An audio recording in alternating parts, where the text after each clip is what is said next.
কি হয়ে গেল? কিছুক্ষণ আগেই গুলশান থেকে গ্রেফতার হলেন জনপ্রিয় অভিনেতা আফরান নিশো, আর 3 দিন পরেই তো তার সিনেমা দাগি মুক্তি পাবে। আর আজ হঠাৎ করেই কি হয়ে গেল? জানা গেছে এই সম্পূর্ণ বিষয়টিই ছিল আফরান নিশোর দাগি সিনেমার প্রমোশনাল স্ট্র্যাটেজি। জি হ্যাঁ দর্শক, এইরকম অদ্ভুত ও চিপ প্রমোশনের নাটক করায় দর্শকের ট্রলের মুখে আফরান নিশো ও তার পরিচালক শিহাব শাহিন।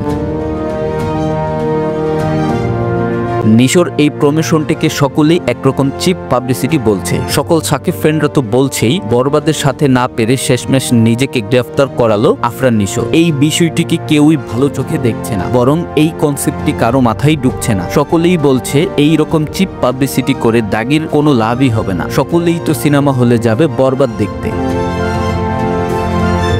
দর্শক, আপনাদের কাছে কেমন লাগলো দাগির প্রমোশনাল স্ট্র্যাটেজিটি? আপনারা কি মনে করছেন, দাগি কি পারবে শাকিব খানের বরবাদকে হারাতে? আফরান নিশো কি পারবে শাকিব খানকে হারাতে? অবশ্যই কমেন্টে জানাবেন। আর এই রকম আপডেট নিউজ সবার আগে পেতে নিউজ টর্নেডোর সাথেই থাকুন। ধন্যবাদ।